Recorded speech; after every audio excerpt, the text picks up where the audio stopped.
Dan kita pada hari Minggu ini sebenarnya kita memasuki, kalau beberapa di tradisi gereja itu Holy Week gitu ya, minggu di mana kita memperingati penyaliban Kristus. Kalau kita baca di Alkitab, di berita Injil, event penyaliban itu begitu detail di 4 Injil. Dan saya percaya ini juga mengingatkan kita untuk sungguh-sungguh kita dipanggil untuk mengingat akan karya Kristus di dalam kehidupan kita, karya penyaliban yang telah Dia lakukan bagi kita. Jadi minggu ini buat sebagian besar gereja yang tradisi, mereka merayakan namanya Minggu Palem gitu ya, Minggu Palma gitu ya, di mana mereka kita akan merayakan juga tapi a little bit different, okay? Di mana mereka membawa palem gitu ya untuk mengelulukan Yesus. Nah, itu sesuatu yang terjadi di minggu di mana Yesus masuk ke kota Yerusalem dan orang-orang melulukan Yesus sebagai Mesias yang datang gitu ya. Tetapi waktu itu mereka mengelulukan Yesus, mengagungkan Yesus dengan harapan, dengan ekspektasi bahwa Yesus akan datang menjadi raja. Secara politik mereka, Yesus akan mau jungkir balikan setiap kekuasaan yang selama ini mengalahkan mereka, dan waktu itu adalah bangsa Romawi. Saudara bayangkan, apalagi yang Yesus begitu luar biasa, kurang apa lagi ya? Kalau punya pasukan, ya kalau mati tinggal dibangkitin lagi, gitu ya. Kalau perlu bahan pangan, tinggal 5 roti 2 ikan buat 5.000 orang. Well, ini raja yang udah kalau misalnya melakukan menjungkir balikan kekuasaan waktu itu udah yang paling powerful banget, gitu kan. Sakit sembuh mau apa lagi gitu ya. Jadi mereka mengharapkan itu, tetapi Yesus datang menjadi Mesias, menjadi raja. Yesus menjawab sesuatu yang lebih dalam dari apa yang manusia butuhkan secara eksternal, tetapi sesuatu yang lebih dalam di dalam kehidupan hati setiap manusia. Dan hari ini, pagi hari ini kita akan melihat apa yang Yesus lakukan setelah Dia memasuki kota Yerusalem. Jadinya kita pikir, sebenarnya kalau misalnya jadi raja gitu ya, next itu the speech gitu ya. Seorang raja itu melakukan speech, atau dia melakukan reorganize pasukannya dan sebagainya. Tapi yang Yesus lakukan bukan semuanya itu. Yang Yesus lakukan, Dia masuk ke dalam bait Allah, dan ini yang kita akan baca sama-sama. Dan ini yang juga saya berdoa, Tuhan, apa yang mau Tuhan bicara buat gereja Tuhan pada pagi hari ini. Jadi judulnya hari ini House of Prayer for the Nations. Saya akan mengajak Bapak Ibu untuk bangkit berdiri. Kita akan membaca dari Markus 11. Jadi Yesus di beberapa Bible translator memberikan topik di atasnya itu, Yesus membersihkan, atau Jesus cleanse the temple gitu ya. Kita akan baca sama-sama, lalu kita akan berdoa. Okay. So Markus 11 ayat 15. Lalu tibalah Yesus dan murid-muridnya di Yerusalem. Sesudah Yesus masuk ke bait Allah, mulailah Ia mengusir orang-orang yang berjual beli di halaman bait Allah. Meja-meja penukar uang dan bangku-bangku pedagang merpati dibalikannya, dan Ia tidak memperbolehkan orang membawa barang-barang melintasi halaman bait Allah. Lalu Ia mengajar mereka, katanya, bukankah ada tertulis, rumahku akan disebut rumah doa bagi segala bangsa, tetapi kamu ini telah menjadikannya sarang penyamuk. Imam-imam kepala dan ahli-ahli Taurat mendengar peristiwa itu, dan mereka berusaha untuk membinasakan Dia, sebab mereka takut kepadanya, melihat seluruh orang banyak yang takjub akan pengajarannya. Mari kita berdoa. Tuhan, kami mengucap syukur buat firman yang kami dengar bersama-sama pada pagi hari ini. Kami berdoa biar Kau berbicara ke dalam hati setiap kami Tuhan. Hati-Mu, sebagaimana yang Kau tunjukkan di firman-Mu Tuhan, untuk kami mengerti the house of prayer for the nations Tuhan. Terima kasih Bapa, di dalam nama Tuhan Yesus kami berdoa. Amen. Silahkan duduk Bapak Ibu Saudara yang terkasih. Ini salah satu bagian dari Alkitab yang little bit challenging buat kita, tetapi juga sangat penting untuk kita mengerti. Kita akan melihat dari Markus 11 ini sesuatu yang progressing, yang bergerak dari 3 hal. Kita akan sama-sama belajar. Pertama, bagaimana itu progress from the temple, dari bait Allah kepada rumah, the house. Yang kedua, bagaimana Yesus juga mengatakan, no, sebenarnya rumah aku bukan yang kayak gini loh. Dari sarang penyamon, harusnya itu rumahku itu jadi rumah doa, gitu ya, house of prayer. Dan yang ketiga, Yesus bilang, hey, kamu cuma lihat bangsa kamu aja. No, I want you to see the nations. Kamu perlu melihat my heart is for the nations. Oke? Jadi yang pertama, kalau kita baca di Alkitab, di Markus terutama, di passage-passage yang lain, di Injil, bagaimana bait Allah itu sesuatu yang sentral, yang pusat bagi orang-orang Israel. Untuk mereka melakukan penyembahan, mereka sebagian, boleh dibilang semua bangsa Israel itu dari berbagai tempat akan datang ke bait Allah untuk melakukan penyembahannya di bait Allah. Jadi ada perjalanan, beberapa melakukan perjalanan 1 minggu, 1 bulan kadang gitu ya. Mereka penyembahan mereka berpusat di tempat di bait Allah itu, dan dibangun dari zamannya Musa gitu ya. Kemudian Daud, Salomo, dibangun hancur, kemudian dibangun lagi, pembuangan dibangun gitu ya. Dan sampai terakhir ini bait Allah yang dibangun oleh Herodes gitu ya. Dan begitu megah, dan itulah dimana bait Allah yang kita baca di Injil. Tempat lokasi geografisnya masih sama, cuma bangunannya mengalami perubahan. Tentu waktu bangunan bait Allah di waktu Musa keluar itu berbeda gitu ya. Mereka masih di dalam tenda dan sebagainya. Nah, yang menarik adalah bait Allah ini, kalau kita baca kayaknya ini Yesus serius banget gitu ya. Kita nggak menemukan banyak event di Alkitab yang kayaknya Yesus ini very passionate, kayak marah gitu ya untuk membersihkan bait Allah. Ini sesuatu yang kalau kita baca, kenapa penting? Karena the next thing yang dia lakukan setelah dia, kalau kita bilang dia datang di dalam kerajaannya, dia well, the kingdom is not the kingdom of this world gitu ya. Dia datang di dalam kerajaannya dan dia menggenapi setiap nubuatan bahwa dia adalah Mesias.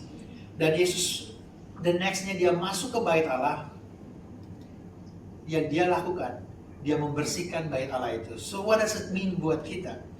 Pertama, berulang-ulang kalau kita baca bait Allah, Yesus bilang, but my house will be called the house of prayer for the nations. Ada satu progres yang Yesus beritahukan kepada orang-orang waktu itu dan juga bagi kita hari ini. Kalau kita lihat bait Allah sepanjang sejarah, mungkin bangsa Israel berpikir the building, bangunan itu.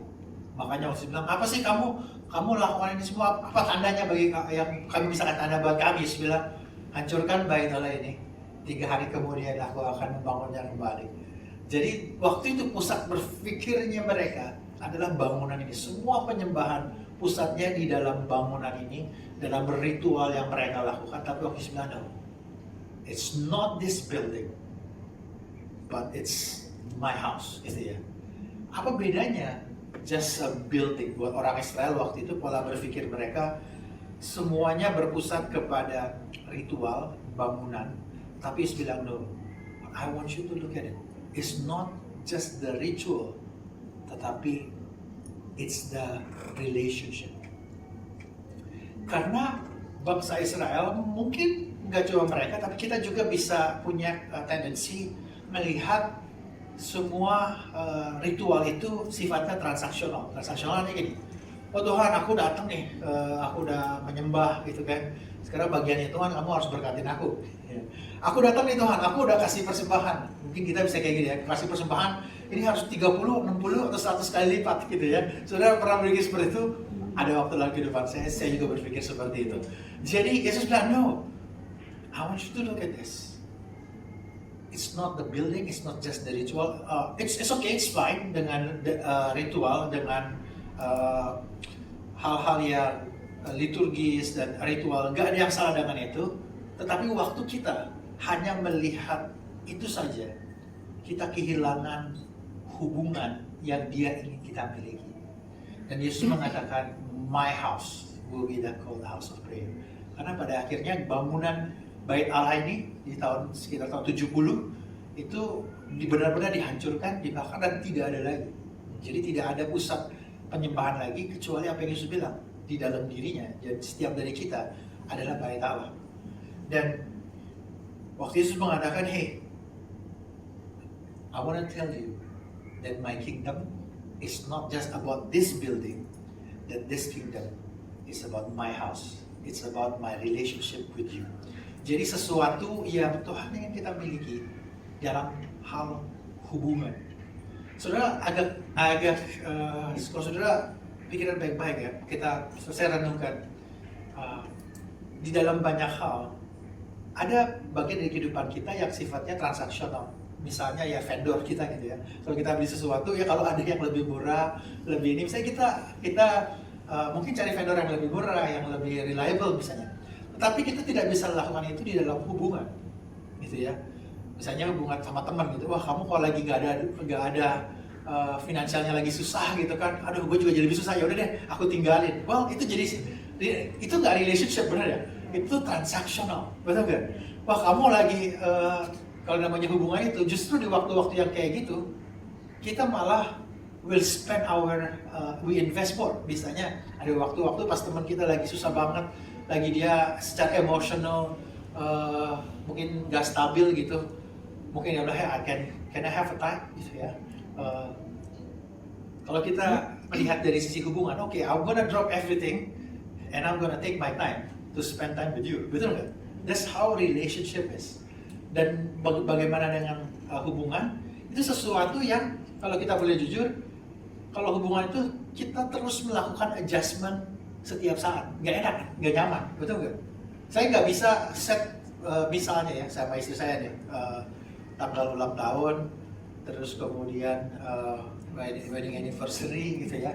Saya udah set nih, nanti pokoknya udah di Google Calendar udah ada, saya udah record, nanti pas di deliver ke dia di tanggal yang itu gitu ya. Saya bisa bikinin program gitu ya. Terus para ibu-ibu mungkin kalau misalnya, oh kan aku udah sayang sama kamu, udah ini ya, tuh udah aku programin gitu kan, nanti tanggal segini, pokoknya udah semua gitu kan. Sementara aku nggak benar-benar mengerti hatinya, so I miss the point doing all of that karena I try to do it transactional instead of relational. Jadi itu juga kita sama Tuhan. Tuhan mau panggil kita untuk kita datang sama Dia di dalam hubungan kita sama Dia. Dia nggak berubah-berubah, kita yang sebenarnya berubah-berubah. Tetapi Dia mau kita datang sama Dia bukan semata-mata Tuhan aku perlu ini, berkatin aku, Tuhan aku perlu sesuatu, tolong jawab doa aku. So kita nggak bisa sifatnya transaksional sama Tuhan. Tuhan mau relational sama kita. Okay, that's the first thing yang Yesus bilang di sini. Lalu kalau kita lanjut di sini, so I'll go further. Tiba Yesus berarti di Yerusalem, masuk ke Bait Allah, Ia mengusir orang-orang yang berjualan di halaman Bait Allah. Nah, waktu saya baca bertahun-tahun sebenarnya, waktu saya baca, ini juga di mana waktu saya baca a little bit different, berbeda dengan pandangan saya waktu itu. Mungkin ini orang tuh jualan Yesus kesel banget gitu terus dibalikin gitu ya. Ternyata ada sesuatu yang lebih jauh untuk kita mengerti sama-sama kenapa begitu berbeda. Karena kalau saudara bisa bayangkan, orang-orang itu datang ke Bait Allah, itu mereka kan perjalanan jauh, sebagian besar orang. Dan ada beberapa hal di mana membawa hewan itu tidak praktis, gitu ya. Saudara bayangkan kalau mereka membawa persembahan domba, kambing, gitu kan. Mereka harus bawa 1 bulan perjalanan. Di dalam perjalanan cari makannya susah, gitu ya. Kemudian mungkin ibu ya ada di sini yang mungkin yang pernah memelihara, gitu kan. Memelihara, kita punya hewan peliharaan gitu. Wah, kalau namanya pindah bawa gitu, wah repot banget gitu kan. Makannya, minumnya dan sebagainya. Nah, jadi bukan cuma itu, biasanya setelah tiba itu ternyata kambing dombanya jadi tadinya itu jadi terluka atau misalnya cacat gitu ya. Kemudian jadi tidak bisa dikorbankan di bait Allah. Jadi yang mereka lakukan waktu itu adalah mereka membawa uang. Jadi waktu mereka datang di bait Allah, mereka membeli kambing, ya domba. Di Markus ini bilang burung merpati, gitu ya, untuk dikorbankan. Jadi mereka beli di sana, beli untuk itu, kemudian itu dibawa untuk dikorbankan. Saudara bisa nangkap ya. Di sisi yang lain, mereka juga ada money changer karena dari bangsa yang berbeda, mungkin mirip kayak kita gini ya. Ada apa? Penukaran mata uang gitu ya, ada foreign exchange ya, di sana mungkin nggak ada LED display gitu ya, ini $1 berapa gitu ya. Tapi mereka perlu melakukan menukar mata uang untuk mereka membeli sesuatu. Sudah bisa nangkap ya. Di dalam banyak hal,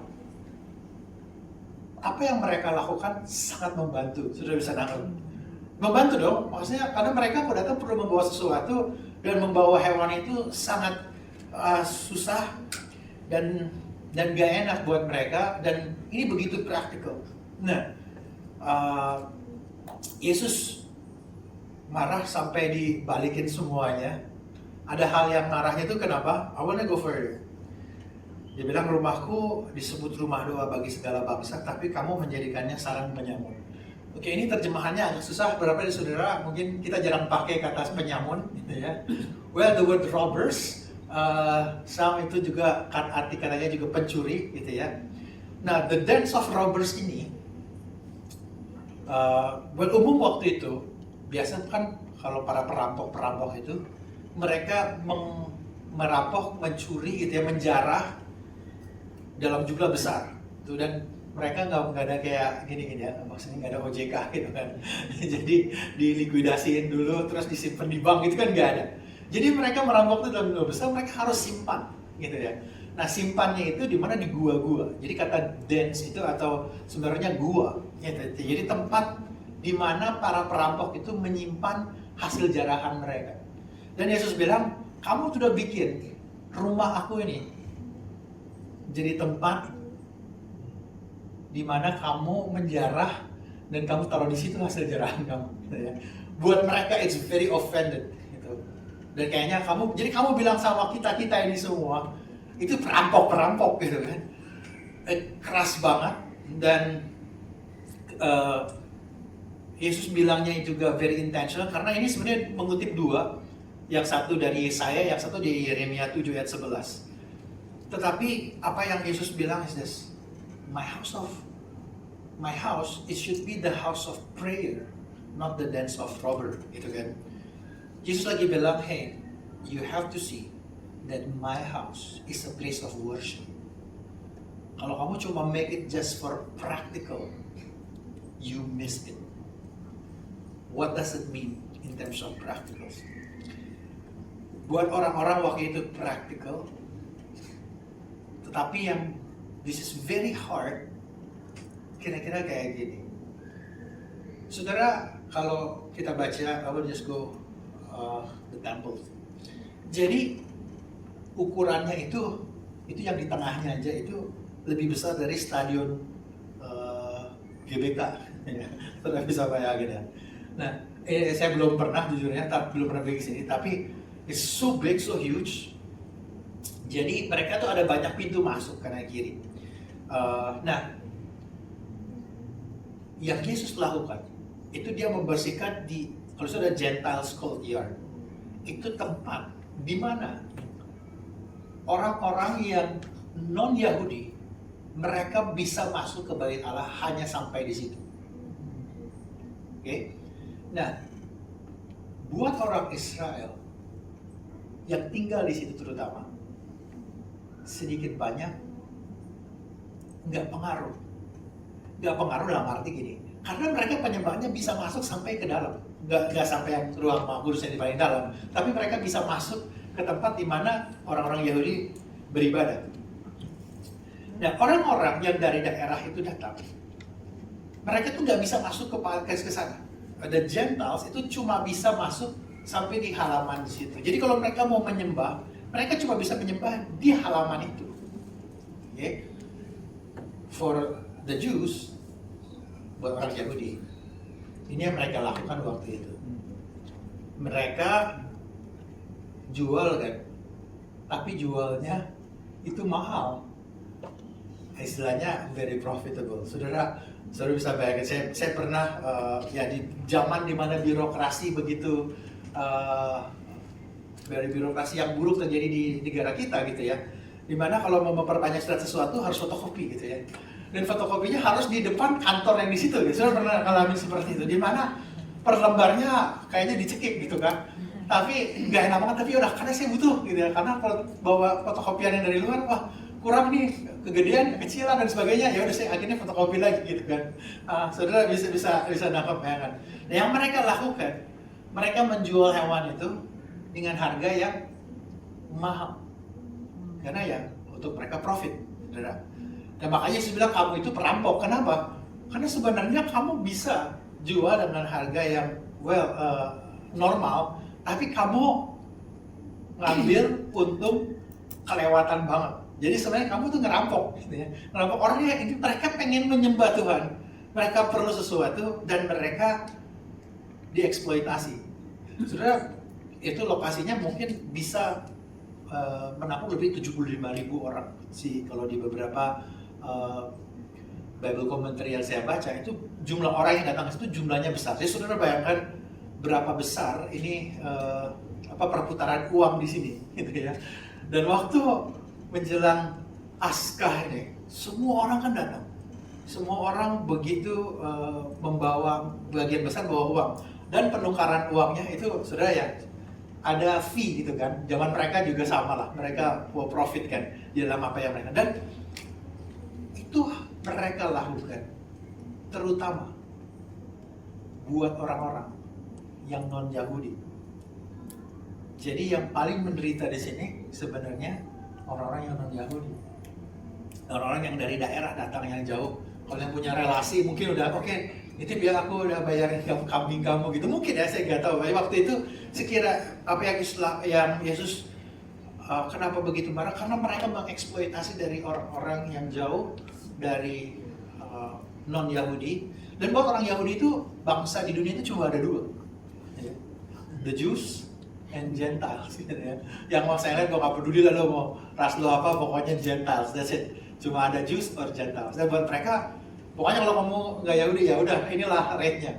Kira-kira kalau saya kasih ilustrasi gitu, kalau misalnya datang kebaktian, itu sediain makan gitu ya.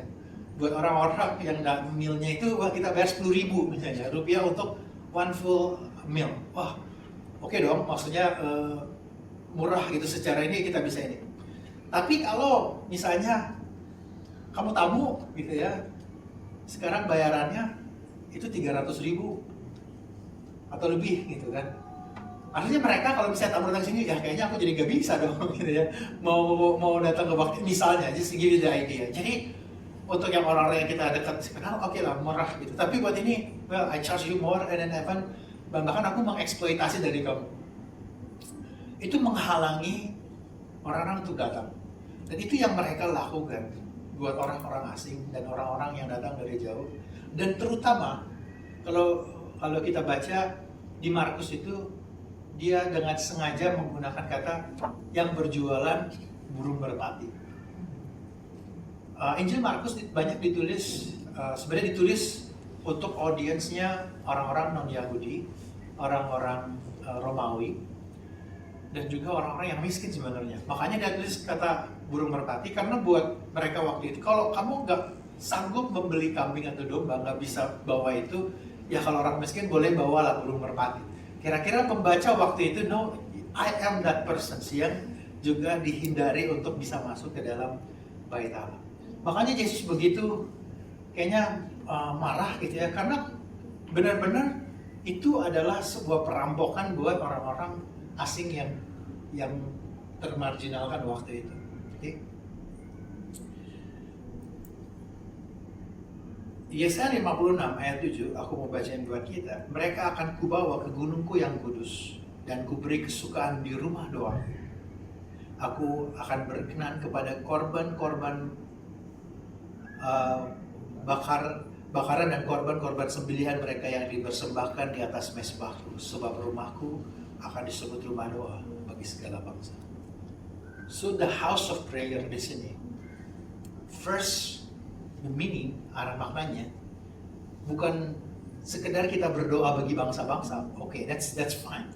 Tapi sebenarnya di sini adalah tempat di mana bangsa-bangsa, orang-orang yang jauh itu, kalau mereka mau cari Tuhan, ini tempat di mana mereka cari Tuhan, mereka berdoa dan doa mereka didengar, kira-kira seperti itu. Jadi ini tempat di mana semua orang yang jauh, yang menderita, yang miskin, yang terlantar, yang apapun, kamu bisa datang dan kamu bisa berdoa. That's what the house of prayer means.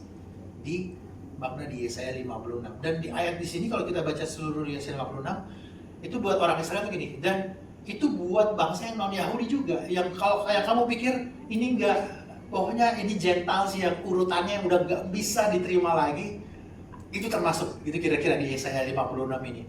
Dan waktu Yesus bilang gini, kamu lakuin ini, it's so bad. That's not my heart, and my heart is, I want them to worship. Di dalam banyak hal, di dalam kehidupan kita, penyembahan itu kalau saya bilang, sometimes kita bisa membuat penyembahan sesuatu yang practical and convenience, gitu ya. Bisa penyembahan, make it so comfortable. Kadang jauh dikit kebaktian, aduh kayaknya bisa, aduh kayaknya jauh deh, kayaknya tempat lain aja gitu. Well, kita hidup di zaman dimana everything very convenience, sampai kita bisa melakukan penyembahan di level kenyamanan kita, di level practicality kita. Tapi Yesus bilang, ingatin kita, that worship is more than just being practical. Bahkan kalau kita lihat di sini, biasanya ini orang Israel, kamu bikin so practical sampai the worship itself itu missing. Let's go for the third point. Aku akan go through this. Okay. Di Galatia 3 ayat 28. Dalam hal ini tidak ada orang Yahudi atau orang Yunani, tidak ada hamba atau orang merdeka, tidak ada laki-laki atau perempuan, karena kamu semua adalah satu di dalam Kristus Yesus. Ada satu progress tadi dari temple to the house. Dari tempat penyamun, tempat di mana bangsa-bangsa bisa datang. Yesus bilang, now the progress further is that it's not just kamu welcome them, tapi kamu juga invite them as your community. Kamu bukan cuma tolongin mereka, tapi kamu bawa mereka di dalam keluarga, di dalam komunitas ilahi. That's something yang lebih dari sekedar compassion, tetapi Tuhan memanggil kita untuk melihat ini sebagai satu komunitas. Kalau kita lihat tadi bait Allah, mereka the Gentiles itu mau menyembah Tuhan, mentok di Gentiles court tadi, dan mereka nggak ada tempat, penuh orang banget, berisik, mau nyembah nggak ada tempatnya, nggak ada space-nya. Makanya Yesus bilang, kamu bawa keluar semua, gitu ya. Kalau tadi dibilang nggak boleh, Yesus melarang orang membawa melewati halaman, karena buat mereka itu karena bisa menghubungi satu tempat ke tempat yang lain. Jadi daripada mereka muter, gitu ya, mereka pakai Gentiles court itu ya cepat praktis aja lewat gitu, nyebrang ke sisi sebelah satunya lagi. Jadi orang-orang yang non Yahudi, namanya kalau mau menyembah Tuhan, mereka susah banget. Tapi buat orang Yahudi tidak ada masalah sama sekali. Toh mereka di dalam, kamu di luar sana, dan mereka nggak peduli. Makanya waktu saya bilang, kamu nggak kayak bisa kayak gini. Dan Jesus as the King tells us, kerajaan yang dia bawa bukan kerajaan yang dari dunia. Karena kerajaan dunia ini gini, to overcome power, we must use greater power. Untuk mengalahkan kekuasaan itu mereka harus menggunakan kekuasaan yang lebih besar. Kita hidup di zaman dimana mungkin secara perang dagang ekonomi now is happening, gitu kan. Negara yang besar memberikan ya sanksi ekonomi untuk responnya ya harus lebih besar lagi powernya untuk melakukan itu. Well, that's the nations at that time. Tapi Yesus bilang, no, my kingdom is not like that. Aku datang, aku mau melayani, aku mau memberi, aku mau menderita, aku mau mati. That's how I overcome all the power. Jadi ini adalah jenis kekuasaan di mana dia mengalahkan kekuasaan tidak dengan membuli lebih besar lagi, tapi dia memberikan dirinya dan dia menyerap semua, mungkin bully semua itu untuk kita bisa mengalami kemerdekaan itu. Jadi yang Yesus bilang sama orang-orang Israel waktu itu, I want you to look at this, my house will be the house of prayer, di mana bangsa-bangsa bisa datang menyembah. Yesus mengajak kita untuk keluar dari hanya sekedar memikirkan diri kita. Now we are called to welcome mereka yang menderita, mereka yang punya kebutuhan. Dan it's not just kita help, we know that this part of the community. Makanya kalau boleh kita bilang, the call of the church is to really extend the grace, bukan hanya bagi kita, tapi juga buat orang-orang di luar sana. So the nations, of course, di dalam bahasa aslinya itu nations is a group of people, nggak necessarily harus pergi paspor geografis yang berbeda, tetapi jenis orang yang mungkin berbeda sama kamu, kelompok orang yang mungkin kamu nggak biasa gitu ya, nggak nyaman, tetapi Yesus bilang, hey, you are called to extend that grace kepada mereka. I will close with this, some applications buat kita. Jadi waktu Yesus bilang, my house shall be called a house of prayer for all the nations. Saya mau mengajak kita, mungkin kita tidak merayakan seperti banyak secara tradisi, tapi kita bisa celebrate this. Apa yang Yesus lakukan waktu dia membersihkan bait Allah, my house shall be called a house of prayer for all the nations. Pertama, Tuhan panggil kita, ingatin kita to really see our ritual yang kita lakukan, whether it's worship, apakah itu juga kita di rumah secara kita pribadi, untuk kita mengingat it's more on relationship ketimbang ritual dan transaksional. Yang kedua, saya juga mau mengajak kita to see this, maybe this week atau minggu ke depan, let's find people yang mungkin kita nggak terlalu tahu. Kita merespon apa yang Yesus bilang. Even the marginalized, orang yang terbuang, yang jauh. Aku mau kasih tahu sama kamu dan Yesus bilang ini, they are valuable to me. Dan saya mau mengajak kita, I don't know, saya mau mengajak, let's find this week to find people that we can extend the grace of God. Beberapa mungkin kita pikir, well, being socially responsible it's not just a corporate things, bukan sesuatu yang hal-hal yang bersifat ya perusahaan korporasi itu seperti diwajibkan gitu kan. Tapi sebenarnya kalau kita baca di Alkitab, being socially responsible is the call for us as a believers. Kita nggak perlu jauh to make an event or whatever. Even apa yang kita lakukan dengan staff kantor kita, tempat kerja kita, it's already something that is meaningful yang Tuhan ingetin sama kita. Kenapa saya mengajak kita lakukan hal ini? Karena kalau sudah boleh jujur,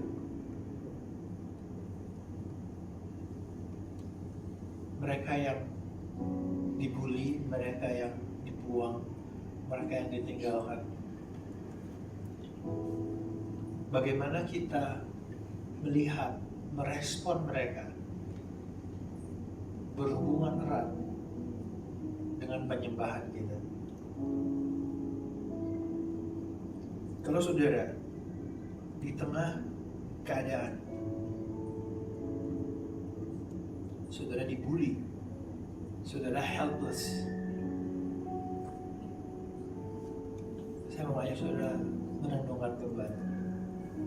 Gimana saudara, Anda nggak punya pengharapan pertolongan yang lain kecuali dari Tuhan. In that conditions, kalau saudara mereflect kembali, you have a very different worship. Ada waktu di dalam kehidupan saya ingat secara finansial nggak punya, dan very challenging, dan treated badly gitu ya. That's the moment of worship di dalam kehidupan saya. God is so beautiful. Saya mau mengajak kita, I want you to look at that. When you really in that situations, you will understand worship more than ever. Saya mengajak saudara, like this week, merespon apa yang Yesus lakukan untuk mengingat, my house will be the house of prayer for the nations. So waktu kita go for those in needs, kita tengah membuka ruang bagi mereka to come to God and see that this is the answer. Kita melakukan social responsibility buat orang-orang di Afghan refugee.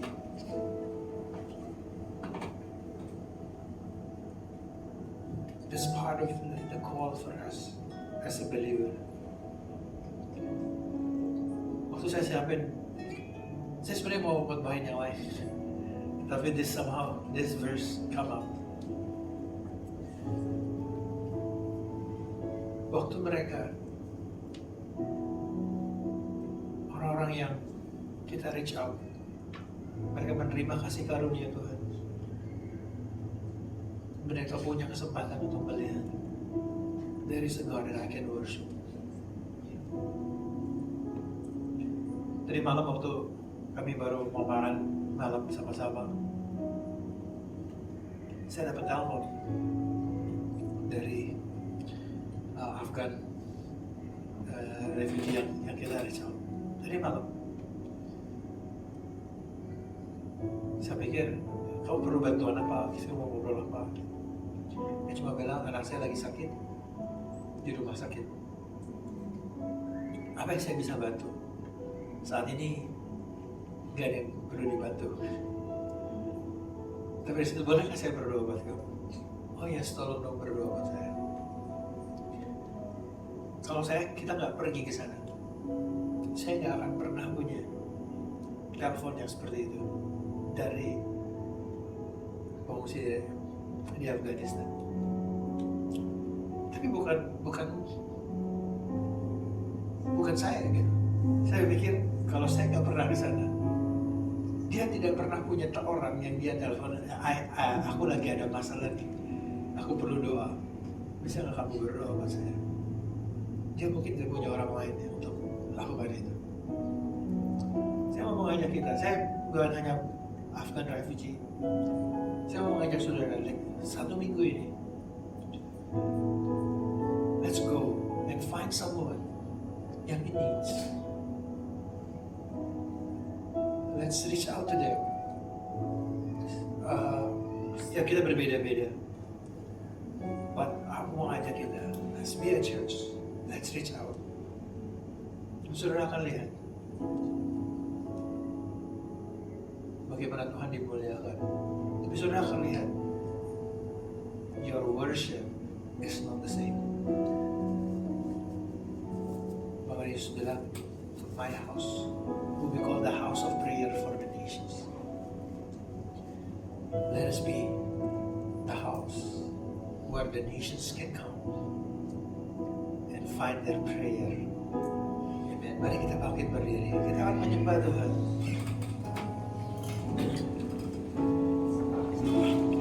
Saya tidak minta saudara for something big. Just let the Holy Spirit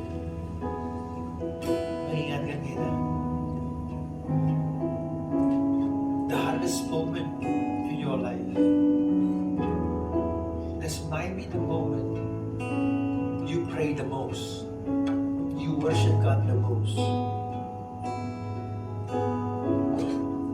and God answer your prayer. Kira Yesus juga bilang sama kita, I want the nations have that opportunity. Dan kita bagian dari itu. Mari kita menyembah Tuhan. Dan biarkan Tuhan mengingatkan kita. Dia Tuhan yang menjawab doa-doa kita.